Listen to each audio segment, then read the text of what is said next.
Hi, everybody. We're live. I'm Debbie Schwartz, founder of Road to College and the Paying for College 101 group. And this is our third night of Facebook Lives on student loans. And I'm here tonight with Katrina Delgrosso from College Ave Student Loans. I'm going to let Katrina introduce herself in a little bit, but I like to kind of give people a chance, and I see the numbers are starting to increase and people kind of hopping on to watch. So if anybody is watching right now, please just give us a comment. So A, I know you can hear us, and B, we love to kind of know where you're watching from, how many kids you have, are they in high school, are they in college? It's just kind of helpful to know who's out there watching. So thank you, Thomas. Hello from Ohio. Thanks for saying hello.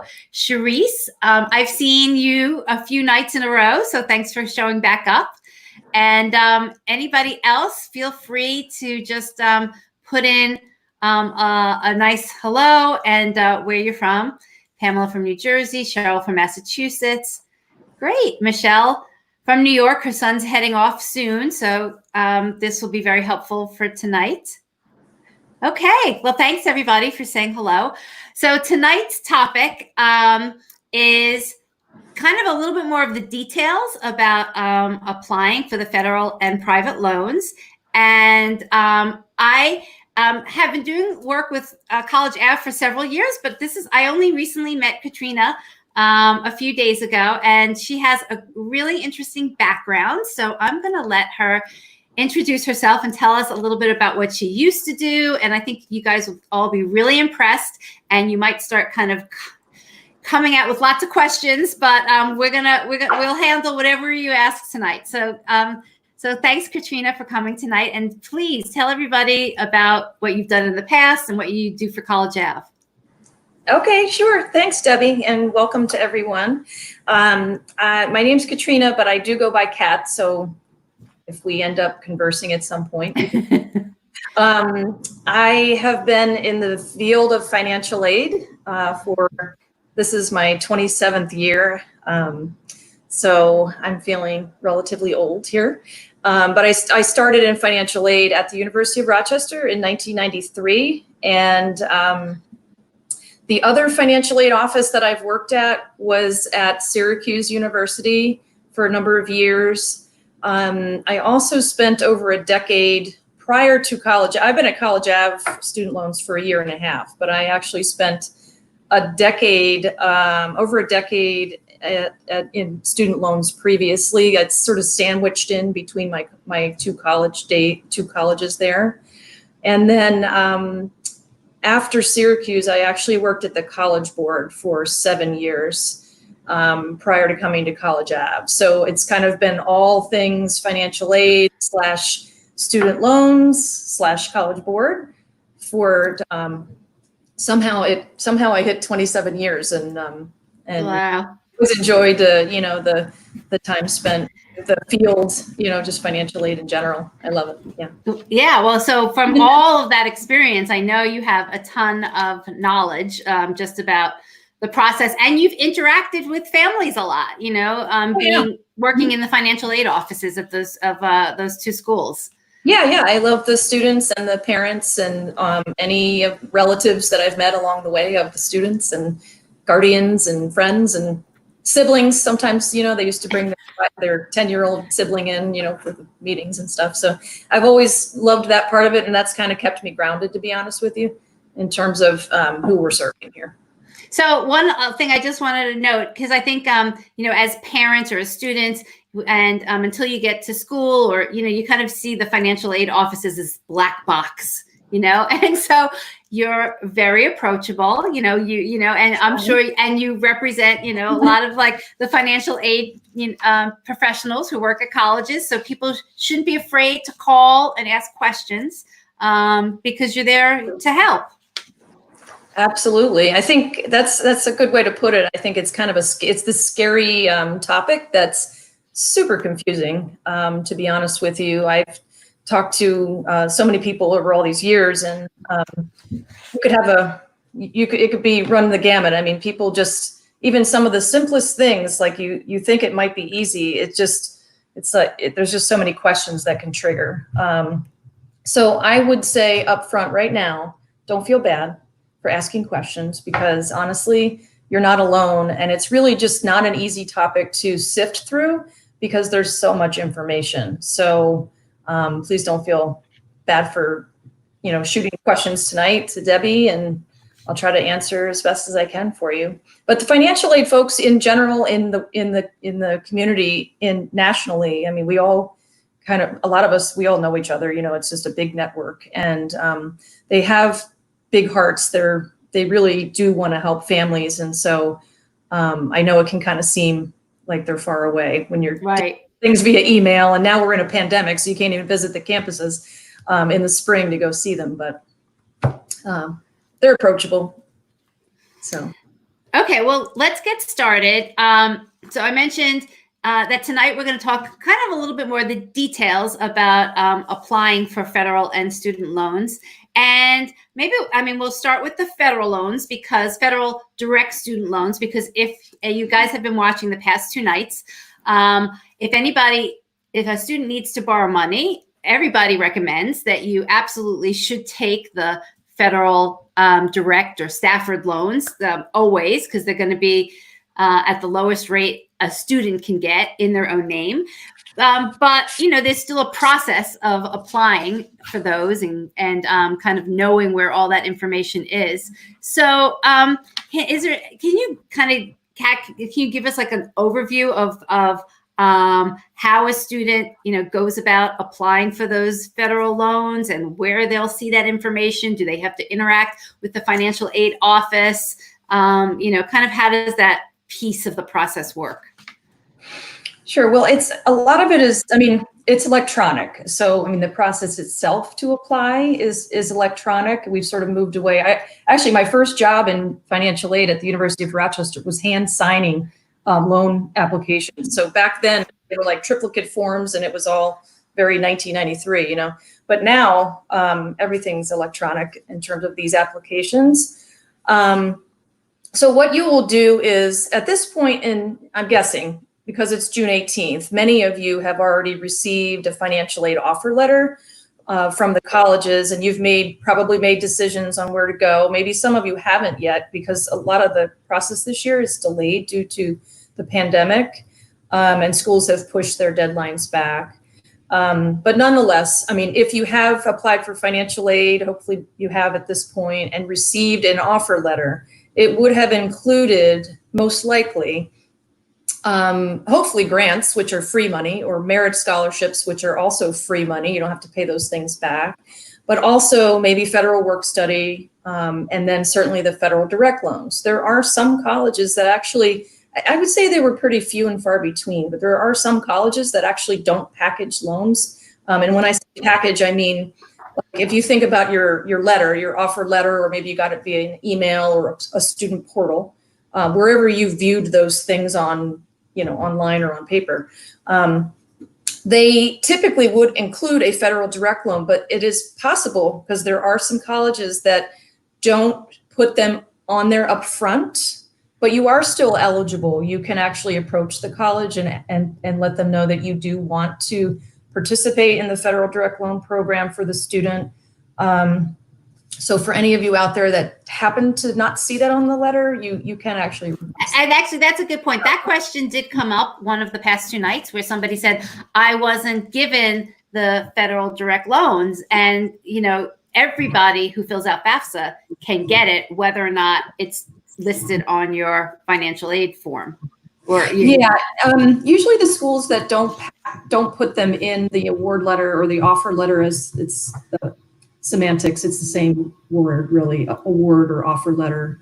Not sure what you're used to it being referred to as, but most schools have it in there. But there are some colleges that have done some initiatives where if your family income is actually less than a certain dollar amount, they actually don't put the loans in there. They're trying to help you, essentially, by kind of probably giving you more grant money than than you would have otherwise had, and it's based on family income. So anyway, those schools do exist, but I would say the majority will have the federal direct loans in there.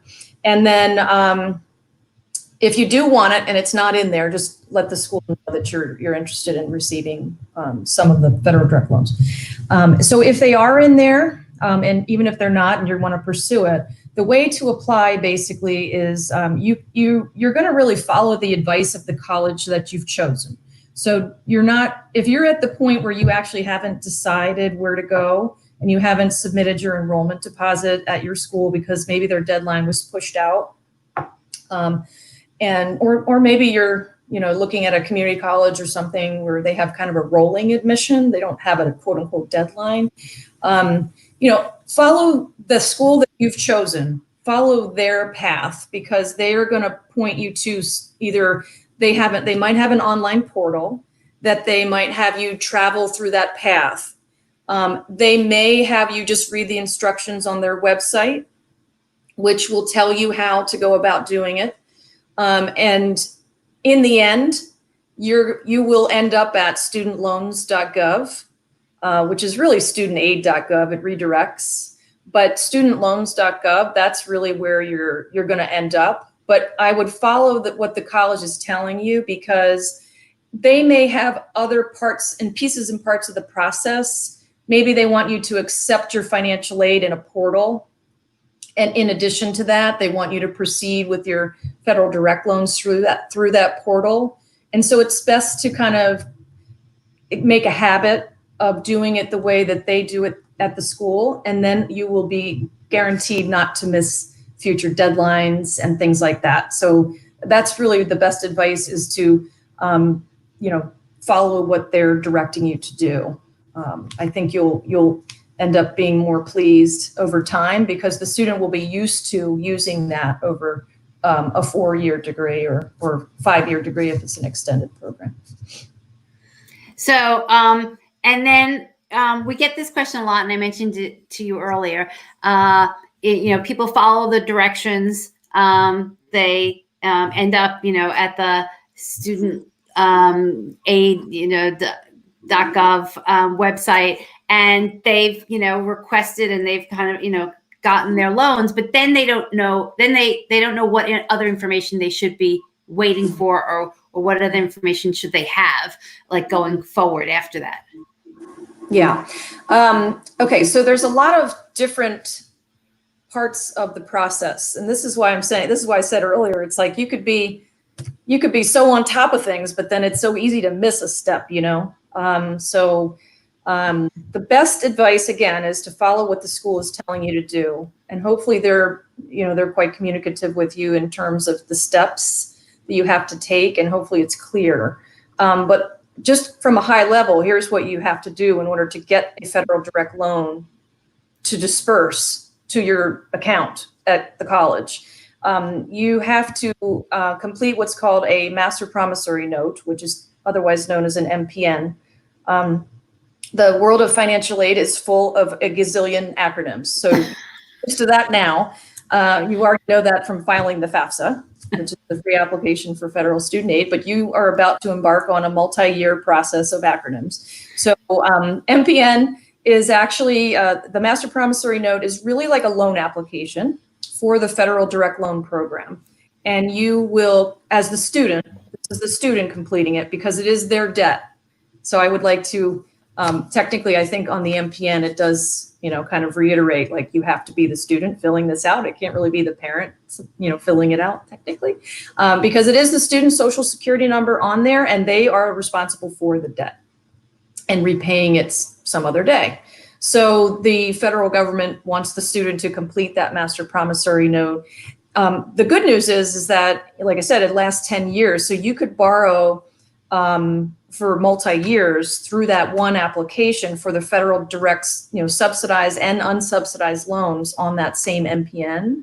But you do have to make a request every year. You have to actually accept a loan every year. You can't just, it's not going to just show up at the school every year. There is something where, if you think of it this way, it's kind of like checking off a box. Every year, you're going to have to check off a box that says, yep, I do want this loan. it's not going to just arrive at the school. But the MPN makes it easy on the student because then you don't actually have to fill out that one piece, technically an application from the beginning. It probably will take you, it's not going to take long to complete it. It's probably, well, I was looking up some colleges to see what their instructions are like. And the colleges seem to indicate that it's 30 minutes, allow 30 minutes. But I think, and is that also part of what they term loan counseling, or is that separate? No, it's separate. I'll get to that. So okay. That's why I say it's like a multi-step process. So the MPN is one step that you have to make in the process. But in order for the loan to actually disperse, the federal government has a regulation where the students must go through what's called entrance counseling. They've had this for a really long time. I don't even know. I've been in the business 27 years. It was a long time ago that they created the entrance counseling. And when you think about it, it's actually a good concept because it's like, Debbie, you and I are consumers. Everyone on this call is a consumer. As a consumer, don't we want to kind of know what we're getting into when we're buying? Yeah. So if you're signing an MPN, there's not a lot of thought process going into that. You're just kind of checking a box. But with the entrance counseling, you're kind of, I shouldn't say forced, but I mean it in a good way. You're kind of presented with information about, hey, this is what you're about to do. You're about to take out this loan, and here's kind of what it means. And it's a good exercise. It may sound like, oh, great, another step. But it's probably a good thing.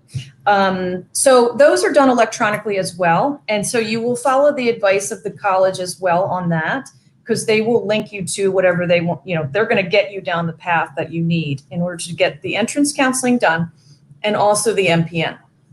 So, you really you don't have to write everything down tonight about studentloans.gov and everything. Honestly, going back to that again of relying on the school's advice and traveling through their links to make sure that you're getting everything done from a checklist that they're requiring you to do, because there may be other things that they need you to do as well. And so it's just best to kind of go through them. So entrance counseling, MPN, those are absolute requirements, or your loan will not arrive at the college. Okay, so that's so I have there's a slew of questions here. So let's try and answer some, and then we'll get back on track to what's after that. But so that's one of the questions. Does the federal loan money go right to the school? It does. It is actually required to go directly to the college itself. And so what happens is the earliest it can disperse at most colleges is 10 days prior to classes starting.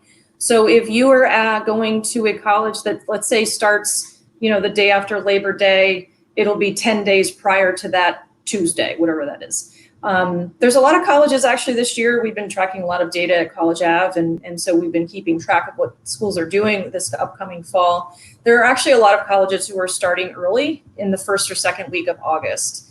And so just same thing, pick up the calendar, 10 days prior to the classes start.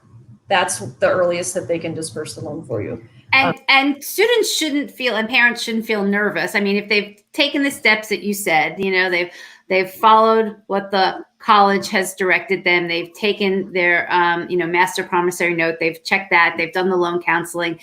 They should feel, they don't really necessarily have to follow up after that to make sure that the money's going to get to the college, right? They should feel confident that it's going to get there.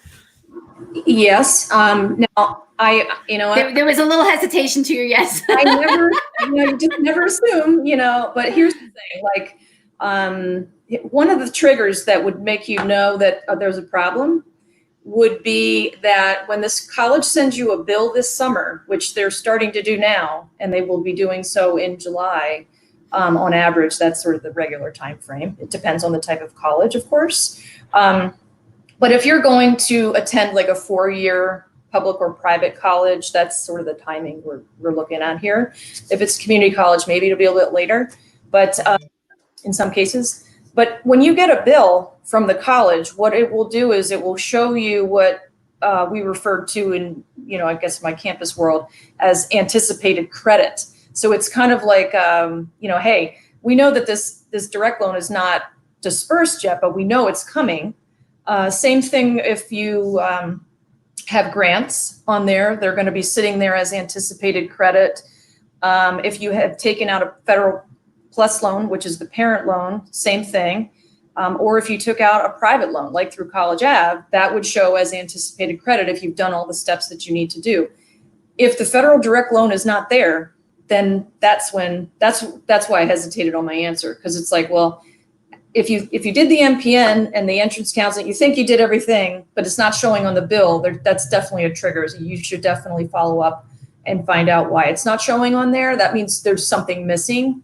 And so you don't want to wait. You just want to kind of get that all ready so that you can, well, first of all, your bill will be wrong because Right. your bill will be higher than you really are going to owe, because the direct loan is going to count as a, hefty chunk off of that bill. So that'll, believe me, you'll notice. So, It will be higher. so talking about bills for 2 seconds, just to remind people who are listening, the bill's going to go to your student's account. So you have to be on top of your student to be looking for that information. Yeah, I mean, I don't know how many schools are mailing bills these days versus doing them online through portals and things like that. So be aware of how they're going to be doing it, because in 2020 it's not the same as it used to be. So make sure you know how that's going to arrive, and if it is coming to an online portal that only the student has access to, you just want to make sure that you're ready for it. Right. Well, that's all I'm kind of like highlighting for people, because as a parent, you're kind of like, this is the time when information starts to shift, like only getting sent to your child, and it's important information. And so you might be thinking it's going to come to you in even in an email, but it's not. So, so you have to kind of, talk Anticipate, talk to your student and tell them that they've got to be, looking at these portals and, or looking at their emails to make sure that they see any financial information as it comes through. Yeah. And if you are a family on this call that has not completed the FAFSA yet, you want to be sure to do that right now, because it's, sure many people have it already, but I just want to make sure that, because that's the first step in getting any federal loan. Right. You just want even if you just want the federal parent loan, you have to do a FAFSA. So, absolutely. I just want to say that because I can't assume that everyone on the call has already done it, even though many have throughout the season. Right. So this is actually I'm just going to put this question up because over the past 3 days, we've kind of had this question and it goes to your comment about there's a lot of language and terminology. So Leanne's asking, is the federal direct loan the same as the federal unsubsidized Stafford loan? And so the people refer to the student federal loans as either the direct loan or Stafford loans. It's just like different terminology. But whether it's direct or Stafford, it applies to both a unsubsidized and the subsidized version of the loans. Yes. So the federal, Leanne looked very relaxed there in her picture. So back in the day, during my 27 years, the federal loan program used to be called the Stafford loan program. I mean, and it wasn't. Back in the day, you were able to pick a lender to borrow through. And then fast forward, gosh, I don't even know what year this changed. It's been so long. I think 2008, right? No. The federal loan program basically changed names essentially to the federal direct loan program, because that means is that you're borrowing directly through the federal government. There's only one lender for this student loan that I'm talking about, and that is the federal government. You don't have a choice of a bank or, like a College Ave or anybody. So that's the difference. Back in the day, it used to be called the federal Stafford loan program, federal unsubsidized and subsidized Stafford. And then when the government took over as being the only lender that you could choose, then it became the federal direct loan program. So it's all semantics. It's the same. Exactly. It's the same thing it used to be. It's just that it's kind of it's the new way. It's the new normal. We're all used to it. Yeah, but it's not so new now. It's because direct loans have been around for a bit. Okay, here's a question that also we got over the past few nights, but it's good to kind of reiterate. Should my daughter accept the federal direct loan now or wait until the interest rates drop on July 1st? So, interest rates were announced for the federal direct loans and the federal Parent Plus loans, and they don't go into effect till July 1st, but people are confused. Like, does that mean if I accept now, am I not going to get the July 1st rate? Okay, so yes, the rates are going down by about 1 3/4 basis points, or 1.75%. So on July 1st. But what happens is the Department of Education announces those rates based on the 10-year Treasury note change that is this year. It came out in May. So we knew in May what the rate was going to be, that it was going to go down to 2.75 for the federal direct loan, which is the student loan, on July 1st. So we had plenty of notice, and kudos to you because you knew about it. She wrote the question. And so the thing is that it doesn't matter. You could do it today or July 1st, and it won't matter, because that July 1 date is for basically any federal direct loan that disperses on or after July 1st, 2020, and disperses prior to June 30th, 2021. So that's all that matters. And your loan is going to be dispersed in that time frame. It doesn't matter that you're accepting it now before July 1st. Doesn't matter. It's not going to be dispersed until after July 1st. It's all about the disbursement and when you're actually going to receive the money. So you could accept it today, and you're still going to get the 2.75 rate, because the disbursement is the key, and that is going to happen no sooner than 10 days before classes start, which is after July 1st.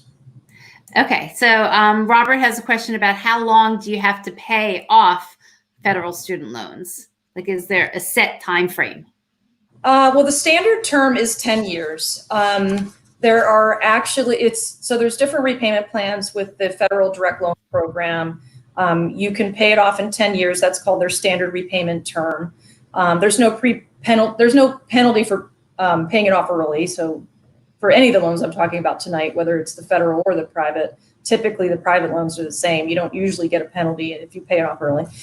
So standard is 10 years, but there are a number of other repayment plans with the federal government that relate to his question. And those are things like, there's a graduated repayment plan that allows you to kind of pay a little bit, kind of less in the beginning. You still have 10 years, but you have a little less in the beginning, and then you pay more as you go along within the 10 years. So you can, just spread it out that way, but it's still in that finite 10-year period. And then there are other repayment plans, such as the extended repayment plan, which goes up to 25 years. There's an income-based repayment that's based on a percent, basically they're looking at your income. You have to prove what your income is, and they will base the repayment plans on that. There's also pay-as-you-earn, revised pay-as-you-earn. And so, there's a variety of federal repayment plans that you can use. But they're going to originally they'll set you up with the standard, and then you can make another choice if something goes awry, because you may have a job loss where you feel that you need to, you can't afford your payments somewhere down the line. Well, there's no way to anticipate that, 7 years from now, from when your repayment starts. So it gives you the flexibility to change. Okay, there's still a lot of questions. We're going to get to them, but maybe we should move on. But I'm just going to show this one comment that says, is there a flow chart for all of this? Which is a great suggestion because I don't have a flow chart for it. But as we've been talking about it, I think I'll try and make one after this, because I think it is a little confusing if you've never gone through it, and it will feel a little bit more comforting if you know what each step of the process is. I actually had to create a chart with all the federal loan, like all the rates and fees, and then for myself, even just to keep it all. The College Ave actually has a blog and some resources on our website that answer federal questions in addition to private. So there's some pretty good relatively short articles that you can read on our website is very simple to navigate. So if you just go under the resources tab at the top of College Ave, collegeavestudentloans.com, collegeave.com, you can, under resources, you can go under there, and there's a blog, and then there's a resources section, and there's a lot of good material, and it's not all about private loans. So maybe that would help you get through some of the questions and answers as well. Flowchart's a good idea too. Yeah. See, there's just so much to it. It's just really hard to navigate. So, so now we're kind of in, if we're thinking about the flow chart where we are in the process, hopefully the student has taken all the steps that they need to for their, direct loan. And in theory, the steps are the same, whether you're getting a subsidized or an unsubsidized loan. It's just that, it's when the interest is going to start accruing. And I guess and then kind of related to interest, we've gotten a few questions over the past few nights, that families that want to start, paying on the loan at, when it gets dispersed, whether it's, start paying the interest or start paying a flat amount. Where do they, how do they know where to go to even start paying the loan? And then maybe you can talk a tiny bit about, what a servicer is or what information they'll need to know to start paying. Okay. So when you do borrow, whether you're the student borrowing the federal direct loan or you're a parent and you're taking out a parent loan, you are signing in to this using the same sign-in you used when you completed the FAFSA. There's your login is called an FSA ID, which stands for Federal Student Aid ID. And you can reuse that login. If you're thinking to yourself right now, gee, I don't remember where I put that. You can just say forgot password and things like that. But it's basically driven by your email address or your mobile telephone. But it's going to be, for these loans, it's going to be the students. On the federal direct loan, yes. Right, yes. If it happens to be a parent, they have to log in separately through their own FSA ID and look up their own parent loan that way. So I just want to make sure and distinguish that these are two separate dashboards you're getting into because, depending. But if we're still talking about the federal direct loan here with the student will log in to it's studentloans.gov. It's you'll log in with your FSA ID and password. And then there's a dashboard. Basically, if you go up to the top right, you'll see your name. Mine says Katrina, and then I just go under there and there's a dashboard. You can basically say, actually the site's pretty good. I mean, they've kind of come a little ways since when I was in. Yeah, they do try and improve it every year. But it gives you everything in a nice, neat package inside of their website there once you log in with your ID. And it actually says, it has links in there like who is my servicer. And so what is a servicer? If you've never borrowed a federal loan before, you probably don't even use that terminology because it's just financial aid lingo, I guess. I mean, but think of it this way. If you borrow a car loan or you have a mortgage, you pay someone back, and those are usually banks and credit unions or whatever. But with the student loans, they call them servicers. And basically it's the same thing. You got to pay somebody back. And what happens is the Department of Education cannot take on the task of collecting all of your payments. So they outsource to a servicer. And that's who you're paying back. So it's all part of the process. So think of them as like a partner with the Department of Education. So they're handling all the back end operations of keeping track of your loan and taking the payments and crediting your account and customer service. Absolutely. So when you're making a phone call to a servicer, you're not actually talking to the Department of Education because they've outsourced with a loan servicer to take that task off of their plate because it's thousands and thousands of employees, obviously. And so the Department of Education doesn't hire those people. They outsource to a servicer to be able to do that. And so those are the people you're actually speaking with. Now, your servicer is assigned to you. You don't really have a choice of a servicer. So the Department of Education will have that in that portal I mentioned. So if you log in with your FSA ID, you will be able to, there is a, like a little link in there that says, who is my servicer? Well, right now, if you went to look for it, you wouldn't find it because your loan hasn't dispersed yet, unless unless you have an older child who's gone to college already, and maybe you're a little bit more, you're a little bit more savvy here on this call because you have some experience. You might be familiar with it, of course. But for those of you who this is like your first child going to school, just trying to make it simple here. You don't have any loans that have dispersed, so therefore there's nothing on there yet. But that will soon be on there for you. And then if you have questions and you want to make payments early, you can use that portal as your means to do so, because they are pretty informative on that site in terms of what to do. They have all the repayment plans listed. And so it is a kind of a nice, neat package for you as to, how to navigate through that part. So I would rely on that site pretty heavily once you see your dashboard after you've done the NPN. Just use that. You're going to use that annually. And what's the name of some of the services that they might get assigned? And I guess my other question is, if they take out multiple, federal student loans, will they get the same servicer or potentially not? Will they get a different servicer each year? As I recall from prior reading, I don't know how foolproof this is, so don't shoot the messenger. But they were trying to place you within the same servicer on a second loan and a third loan and a fourth loan. I don't know for sure if that works, but I know that that's what they wanted to do. So let's err on the side of probably. Right. I don't want to guarantee it. It's a little bit out of my purview because I work with the private loans, but that was their intention. And what are some of the service names?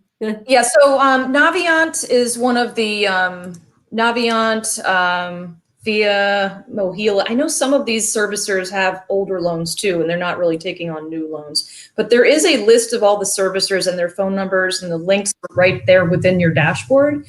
And there's probably like 15 of them, but some of them probably are not getting new loans. Those are like older loans that were a prior era. If you do have older children, it's possible that maybe they had one from that older servicer, but I don't know if any new loans I don't think new loans are going to all of those on that list, but you will see it within your dashboard, within the portal. It's pretty easy to find. And just maybe one thing to reiterate for people is that every year that their student might take out a federal loan, or every year, maybe even if the parent ends up taking out a Parent Plus loan, those are all separate loans. They are separate loans. So even though the master promissory note is good for 10 years, and so, if you go to grad school, you could use the same NPN for your subsidized and unsubsidized loans, you are still taking out a separate loan each year. So if you take out loans as a freshman, sophomore, junior, and senior, those are 4 loans. So you're repaying back 4 separate loan payments, and some other day you can consolidate or refinance them, but they are 4 loans in that example when you get out. So when you graduate. And so, yeah, they're separate. So you need to make sure that you're going to repay them, that you're not forgetting about that last one. Exactly. I made my payments, and it's like, well, make sure you know what all of them are.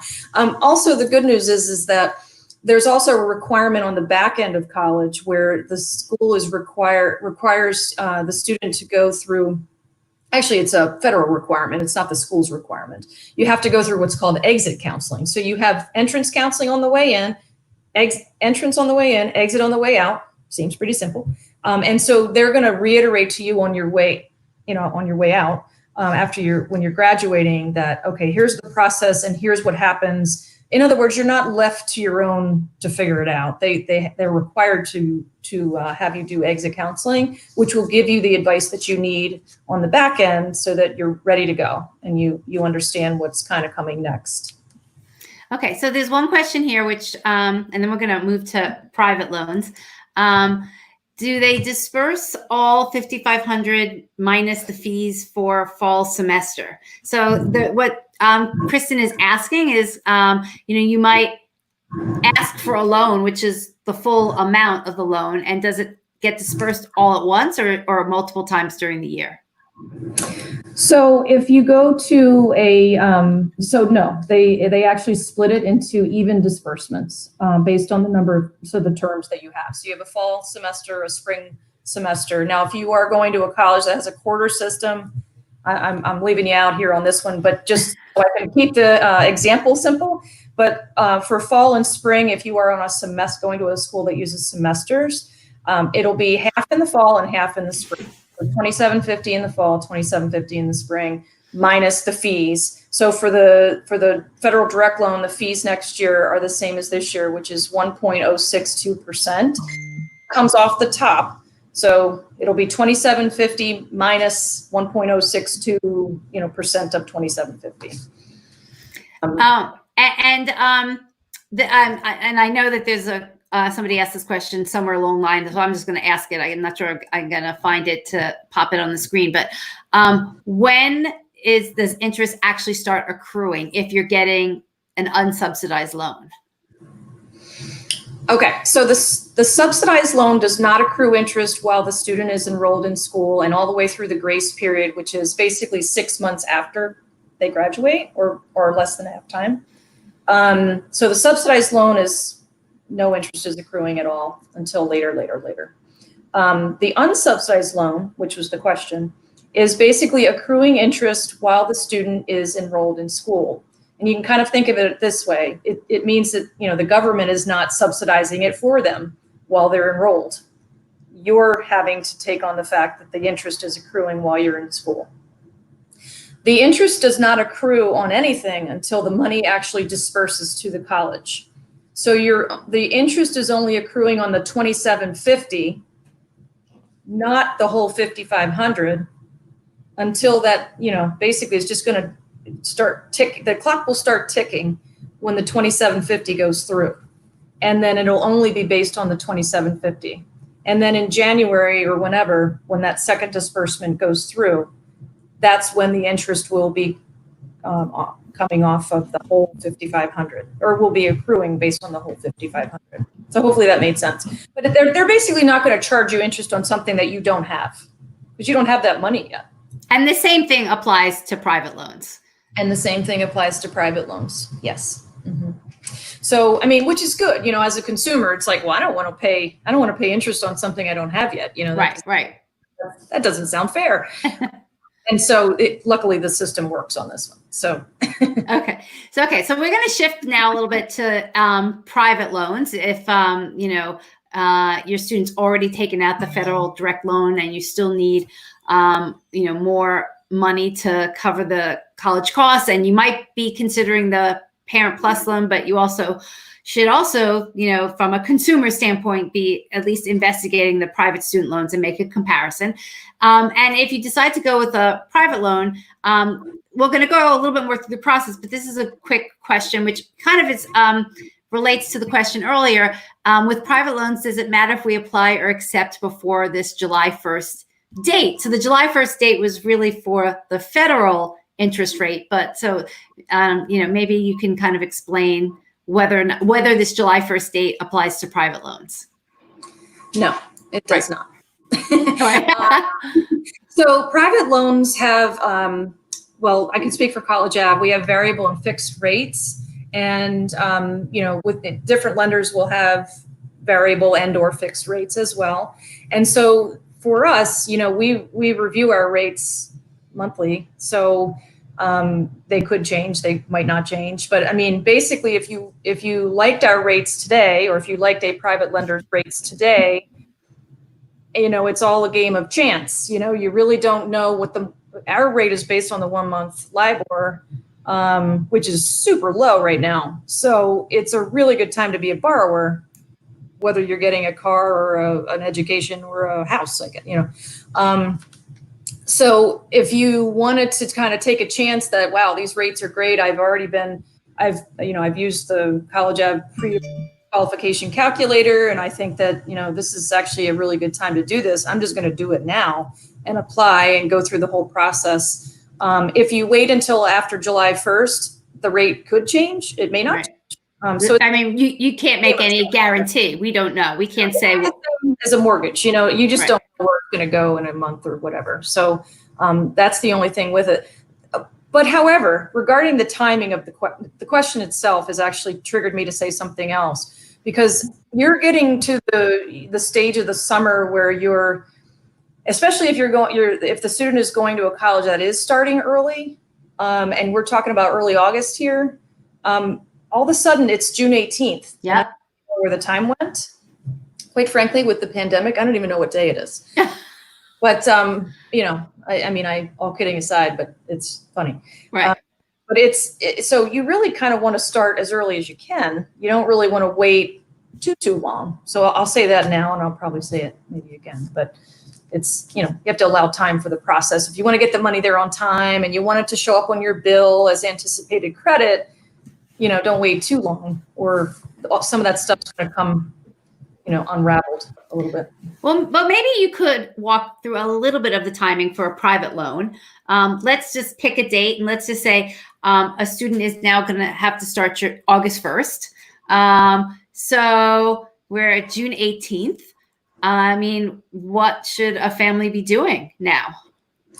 I would probably give yourself about 30 days. And here's why. The process doesn't take 30 days. But what happens is there's a lot of people involved in the process of any of the loans. So you need the school to get involved, because they actually have a piece of the puzzle. They have to, after you've been approved for a loan, for a private, they actually have to certify the loan to say, yes, Kat is coming, to Syracuse University this fall, and she's eligible. They have to sign off on that in between. We don't just send the money. And when I say we, I mean all the lenders. We don't just send the money without the school kind of, giving us the okay that the student is indeed enrolled there.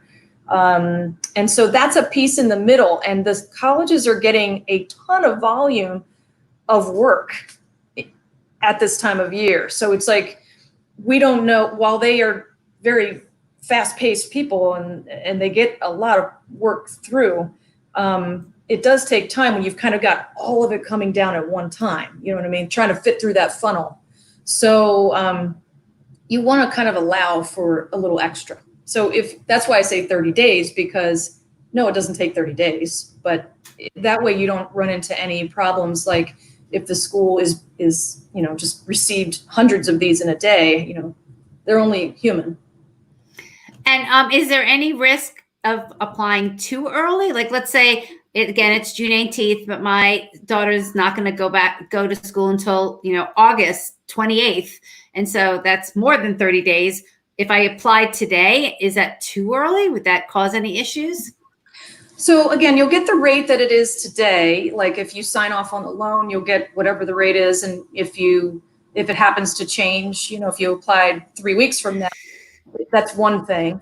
But also, for us at College Ave, our credit, when we pull credit and we approve a loan, it's good for 180 days. Like we give the school 180 days, 6 months to certify the loan. So like we give them plenty of time to certify the loan. I can't speak for all the lenders though. So I don't know how much time each lender gives. Certainly they're going to give 30 days for, I think the credit being good for 30 days that would be a low number. So you're probably fine. I guess I just wanted to say that, you don't want to be in a situation. Here's an example. If you decided, you know what, I'm not going to go in the fall. I'm going to go in the spring. Right. And it's September, and the lender you're looking at like only gives 60 days, then you're applying too early if you're applying in September, because that credit's going to expire by January, But, like I said, for us, it's 180 days. So we have a long runway for us before the school has to certify the loan. And believe me, they're going to certify them as quickly as possible, because they want to get that money in so that you can have it on your bill and you can have the money to arrive at the school as close to school starting. So the same thing, I guess, like what you described in the federal process, if I'm taking out a private student loan and I've gotten approved and kind of, I signed off, and now I'm waiting for the school verification or certification, do I get notified when it's certified, or do I just like how do I know that everything is okay and the money is going to get dispersed? Like, do I need to follow up with either the school or the lender to know that everything is in order? Okay, good question. So basically the steps are, and I guess I really didn't lay out what the steps are, so I probably should give that flow chart, as it were, for the person who asked that good question earlier. When you're doing the private loans, you're basically, you're maybe doing a little shopping and figuring out who you want to borrow through. Let's say, you've narrowed that down and you're with College Ave or whomever. And then you apply, and you basically, there are 3 different levels of disclosure statements we're required to give you that are based on a federal standpoint. We're required to do. It's very transparent, quite frankly, so that you know what you're getting into in terms of a loan, just like you do if you borrow for a car or a home. And so that process takes a little bit of time. And you also are entitled to what's called a right to cancel period, which gives you 3 days after the final disclosure to say, you know what, I changed my mind. I don't think I want this loan. So even though you were approved and you kind of got all the way to the end of that, you have a 3-day right to cancel period as well. So that, so I'm just sort of naming all the time frames here. And then the school has to certify it. Also, in the time frame from day 1. And then basically, then it's just set for disbursement. So at that point, the school will, if they have everything they need, they will reflect that on your bill. So just like I said earlier with the federal direct loan, where it shows as anticipated credit, the private loan will do so as well. So it will show as, here's what's coming through for the fall. Here are your fall charges. You're being charged for tuition. And if you're living on campus, you'll be charged for room and board, which is the dining plans, any fees that they charge. And then they'll subtract whatever your anticipated credit is from grants, scholarships, federal direct loans, and private loans. So all of that stuff, you kind of want to get on the bill so that your bill's accurate. Now, what some families will do is they'll wait till they get the bill and then apply for the private loan, because they don't really know how much they need until the bill comes. Makes sense? You don't really know exactly. And if you really want to cover it all the way to the dollar, I'd probably wait till the bill arrives, I guess. But just, and this was from my Facebook Live with Angela last week. She mentioned that you could, if you wanted to apply before the bill actually comes, you could, figure out the number and maybe do a little bit more than what you might need, because then you can reduce it when you find out the exact number. But at least you can get the loan process going. Yeah, because I worry at this point of the year that if you wait too long, right? Because I know I've talked to some colleagues at some colleges, and I don't. They're, some of them aren't sending out bills until July 1st or mid-July. I talked to one yesterday. Right, and so it's getting late. That's getting late. Yeah, so it's like you're better off just, while it would be nice and neat to just wait for the bill and say, gosh, I need $3,547, right to the dollar. That's like, for me, I'm like that way. But the truth is, you don't want to risk having, especially if the school's starting early, you don't really want to risk running close on time, because it will stress you. And so for like your example, it might be better to just start the process, apply for a $4,000 loan, and then you end up having to, reduce it to $3,500. Well, and also the college won't certify more than you're eligible for either, because you're only eligible for cost of attendance minus financial aid, other financial aid. So what does that mean? The cost of attendance equals 5 categories all added together: tuition, fees, room and board, personal expenses, books, and transportation. So there's 5 main categories. That definition is set by the Department of Education. So they use those 5 categories to come up with your quote unquote cost of attendance. And even though your cost of attendance could vary a little bit. Maybe your books are going to be a little bit more than your roommate, or maybe there won't be roommates this fall. I don't know, but your neighbor or whatever. But nonetheless, they're using kind of averages and things like that. So your cost of attendance is the high number that they advertise minus any financial aid that you have.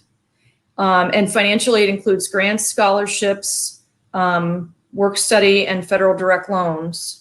And then whatever that gap is at the bottom, that's how much you're eligible for through either the federal parent loan or private loans. So you can't have any more than that. So if the school says, well, we see that you asked for $4,000 and you were approved for $4,000, but you're actually only eligible for $3,800 because your cost of attendance minus other financial aid equals $3,800. So it's, in the end, it has to kind of go by that because it's a federal rule. And so we don't get to choose on that because they have to fit everything into that one box. Basically, they're not allowed to go outside of the box. So, I mean, to some extent, the advice is get started. Absolutely, without a doubt, if you're, need more money than the federal direct loans, start researching, start shopping, start, looking at the interest rates, make the comparison. You can actually get pre-qualified interest rates at most lenders, so you have a better idea of what your actual interest rate will be. Start making the decision whether you're going to go Parent Plus, or private student loans, and then you can start the application process whether or not you truly have that final bill. And I know myself, I don't think if my child was starting school August 1st and they're not going to send me the bill till sometimes in July, I wouldn't wait that long to start the loan process. Yeah, I'd be too anxious. Yeah. There's a lot of steps in there, so you have time to lower it at some point. So I think best advice. The normal year, you might be able to wait for the bill, but not this year is different all around. Yeah. Timing is different for every school. So I would highly recommend you go with Debbie's advice there. Okay, so here's a question from Karen. What happens, and this I can understand where this question is coming from because of kind of really not knowing how the school year is going to be. What happens if the loan for my student ends up having to, and my student has to leave mid-semester or does not return for the spring? And this scenario applies to both if you're taking a federal loan or a private loan. That what if you've requested the loan amount for the full year, but you end up not coming back to school the second half of the year? Okay, so if it's clean and you get through that whole semester in the fall, the answer is different. So let's say the student got all the way through the first term. So they did their exams and everything in December, and they technically finished that whole semester. Then all of the financial aid, whether it's grants, scholarships, federal direct loans, or private loans, will all be canceled. And in our case, basically, depending on the timing, it would cancel and we wouldn't send it, or the school would send it back if we had already sent it. Similarly, with the federal direct loan program, if it had already dispersed or something, they would cancel it and it wouldn't, the student would not be responsible for it, basically. So that's if it's a clean break between, fall semester and spring semester. It's literally just a cancellation of half. So they're going to cut everything in half. And you're not responsible for anything in terms of the loans. Now, so her question kind of alluded to leaving mid-semester. So that means you're going, let's say in October or something, you change your plan and you go home.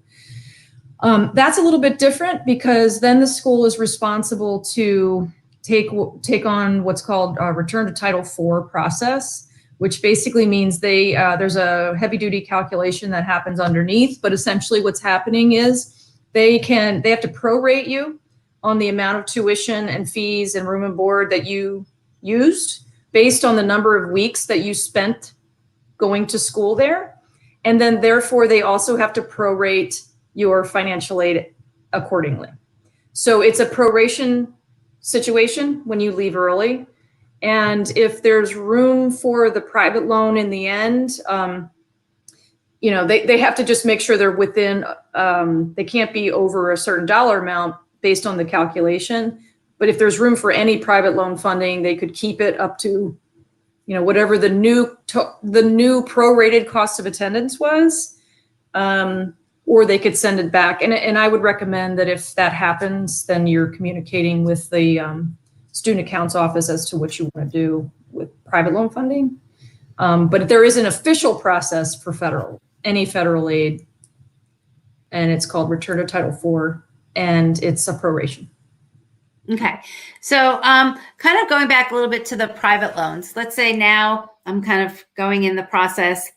Student families have applied, they've been approved, the money's dispersed, the child's started school. When does the borrower, which is, you know, let's say in this example, it's the student with a parent as a co-signer, when do they get any next communication about the loan? So the money's been dispersed, but when do they start, you know, if they want to start paying while the student's in school, like where do they find that information and who does it go to? Is it going to go to the student, the co-signer, or both?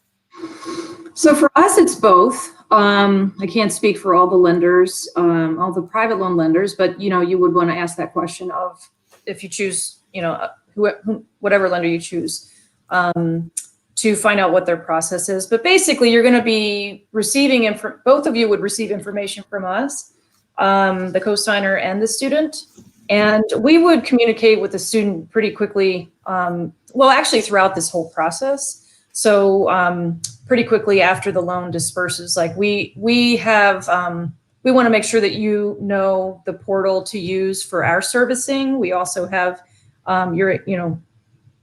basically we want to make sure that you have prepared yourself to pay us back, but also to do it conveniently. And so we would give you instructions for all that. But any lender would do that. They would basically contact you relatively quickly, I'm assuming, to make sure that there aren't any breaks in time.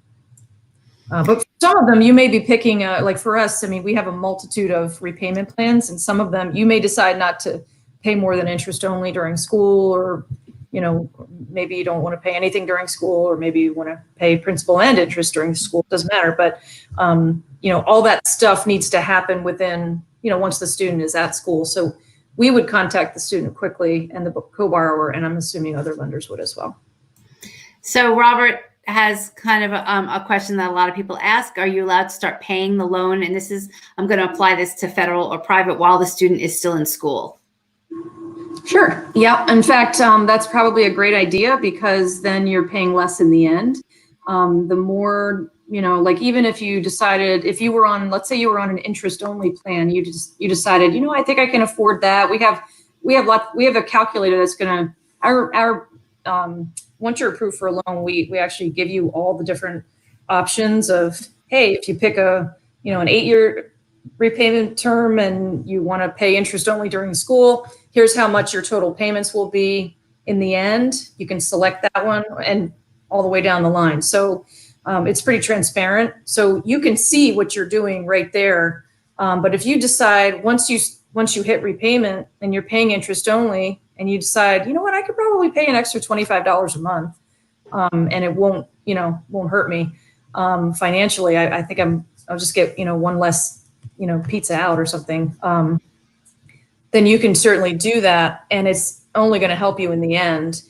You can actually play around with our calculators on our website. If you go under, at the top of our website, there's calculators that you can get to very simply.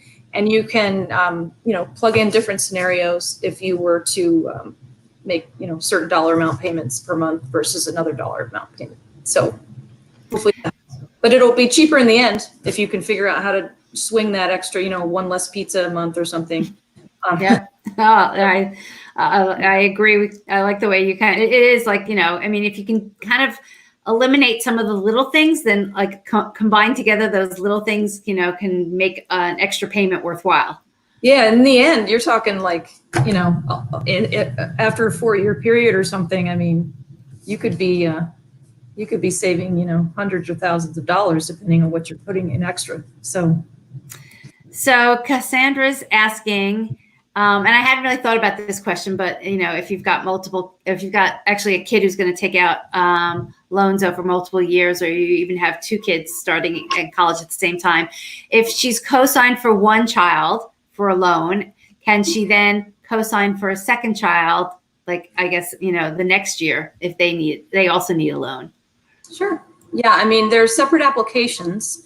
So, if you've got the one student maybe who's a sophomore and then the other one's coming in as a freshman, you would have to submit two separate applications because the student would be on that on like an undergraduate loan, and so there would be two separate apps. But yeah, so we would just run the credit check and do all the things that we do behind the scenes and process them simultaneously. One doesn't affect the other necessarily, but let's say you've already been paying on the loan. Let's say you were paying something during the first student's freshman year, and there's a repayment history there. That affects your credit positively or negatively in terms of it being, repaying. So it can only help you, if you've been doing a good job. True. You with your credit to see you the second time around and the third time around, and we do love repeat borrowers. So, Elaine is asking, can my student accept the federal direct loan and then we as the parents take out a private loan? Yes, that's super common. So we recommend that students take the federal direct loan. What some of the lingo I think in my field in financial aid, when I used to work in the financial aid office, was that it kind of gives the student a chance to have some skin in the game. If they take out the federal direct loan, it's $3,500 subsidized loan for freshmen, and then another $2,000 for unsubsidized loan. So $5,500, like we were talking before with Kristen. So as a freshman, you've got $5,500. As a sophomore, you got $6,500, $7,500, and $7,500. Over the course of your college career, you're graduating with a relatively reasonable amount of debt. But one thing to keep in mind is that you're investing in your future. So it's, you're basically investing in something that's going to last you a lifetime. This isn't like buying a car where you might only have it 4 or 5 or 6 years or whatever you keep a car for. This is like, wow, okay, if I take out $20,000 to $25,000 in federal direct loans, that's a good investment in myself, because I'm going to have an education to help me hopefully, be able to get a career that's going to take me far. And so even though they're loans, I know having worked in financial aid, it's hard to think about the loans as financial aid, but it really is part of the available resources to families. But it's a good habit to get to have the student to have a little bit of skin in the game, as we always said. So. This is also they're low rates. I mean, barring none. I mean, it's like it's 2 points. Right. I mean, it's a good investment also. Because and actually to your point, Kat, and we've mentioned this the past 2 days, the rates at which the federal direct loans are I haven't seen this myself, but somebody mentioned, which I kind of have to believe them, is it's the lowest rate in 15 years. So these are, as low as they may ever go, and that you might see. So definitely, if your student should take them out as the first kind of. I definitely would. Yeah, I mean, it's hands down. It's the way to start. And even if the parents want to help paying them back later, that's great. You guys can make that arrangement between yourselves as a family. But 2.75, I mean. And it does have a fee, so it's got the 1.062% fee, but it's still a pretty good deal. So yeah. I don't think I would ignore that. And then you would look at private loans to help you cover the gap after all the financial aid, including that direct loan, to help you with the rest of the gap. Okay, so this person is asking, and we didn't really talk a lot about it, so maybe you can explain it a little bit, but when you're researching the loans, do they run a credit check each time before giving you an idea of how much you qualify for? And what that person is referring to when they said give you an idea is they actually, it's called giving you a pre-qualification. So no, basically when you do, when you use like our pre-qualification calculator, and I'm sure this is true for other lenders that have a pre-qualification calculator similarly available, it's actually not dinging your credit report. So it's really like a soft hit. So it's not affecting your credit score. So the pre-qualification calculators are a good way to sample to see, okay, am I going to need a cosigner? And a lot of undergraduate students who are, between 18 to 22 years old typically don't have the length of credit history to get approved on their own. So a lot of times they do need a cosigner. So the pre-qualification calculator will help you understand kind of where your interest rate might end up, and also if you were to need a cosigner, which a lot of the undergraduate students do.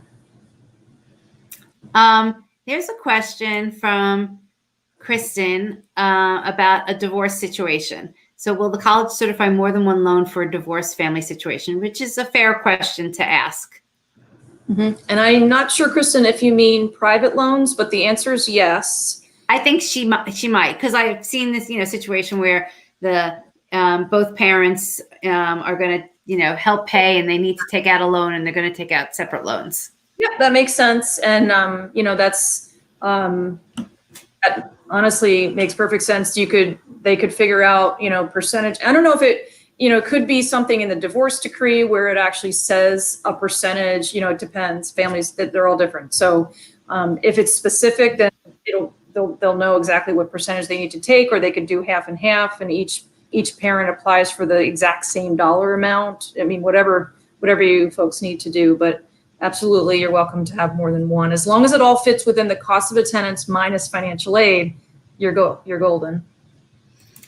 Ted's asking, and we talked about the fee, but kind of like, how does that fee work? So is that, if I'm taking out $10,000, is that fee, I can't because this is a federal loan, but if I'm taking the $5,500, do I get the full $5,500 that goes towards my tuition, or where does that fee come into play? Yeah, so I'm doing the math. So basically on $5,500, they're going to basically take out did I do that right? I should have done that ahead of time. Sorry. Yeah. They're going to take out $59 in the fee right off the top. So the amount that actually will actually arrive to the school, I'm gonna round up to $89 in fees, is $54.11. So you're not going to get all $5,500 to arrive at the school. It's going to be one half of $54.11 for fall and one half of $54.11 for spring, because remember, we're splitting the disbursements in half, like I said earlier. But when you go to pay back the loan, you're not paying back $54.11, you're paying back $5,500.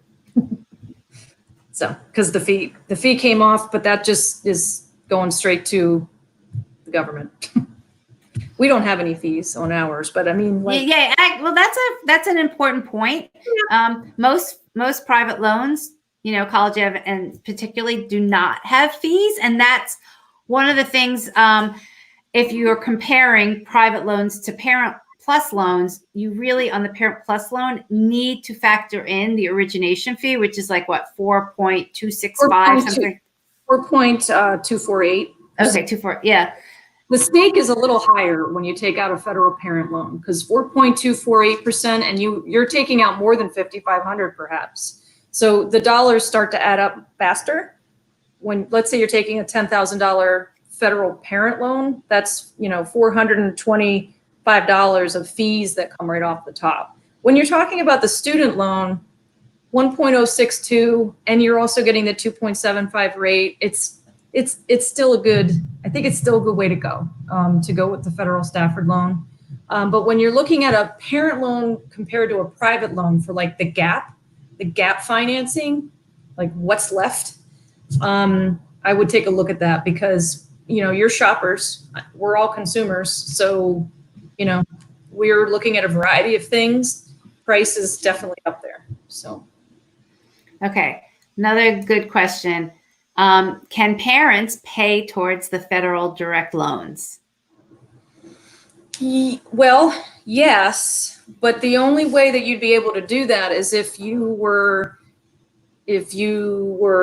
well, you're either giving the student the money to make the payment online, then, you know, you hand the money or you Venmo the money to the student and the student pays the loan, you know, that amount back to them, to the servicer, or you guys would have to be sitting next to each other, logging into the portal to make the payment together. I'm not going to condone giving your user ID to someone because that's probably wrong. But, you know, like, so the parent can pay. You just have to figure out the way about how you're going to get the money to the student who needs to get, who needs to pay off the loan. But you can absolutely pay. Yeah, it's just that it's not and so can grandma or grandpa. Anybody can help the student out. Anybody can help them out. It's just that grandma doesn't have access to their portal, so they just figure out how to get the money. Right. To the student, so the student can make the payment. Yeah. Okay, well, wow. So it's actually 9:45, and I told Kat before we started how last night we kind of also went this long, and you don't really expect it, but when there's so many good questions, and we want to help people understand this process.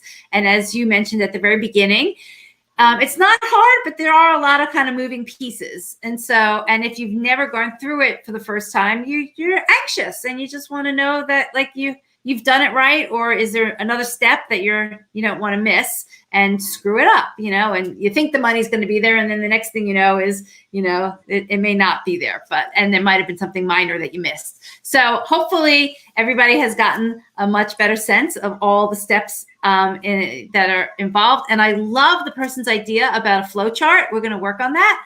Thank you for the suggestion. and thank you, Kat, for being here tonight and really sharing all of your great expertise from all your different roles in the past. And College Ave is really lucky to, have you and have all that great, expertise that they can use. Well, thank you so much. I appreciate it. And it's been fun helping you. I didn't even realize it was 9:45. Right. Talk about financial aid for on end. So, well, maybe we can come. Maybe we can get you back. Yeah, sure. I would accept your invitation. Good to see you again, Debbie. Okay. Well, thanks everybody. And thank you, Kat. And good luck, everybody. And you know that you can always ask questions in the Paying for College 101 group. This is June 18th. Get going on your federal and private loans. I think the time is here. Okay. Yeah. All right. Thank you. Good night, everyone. Bye.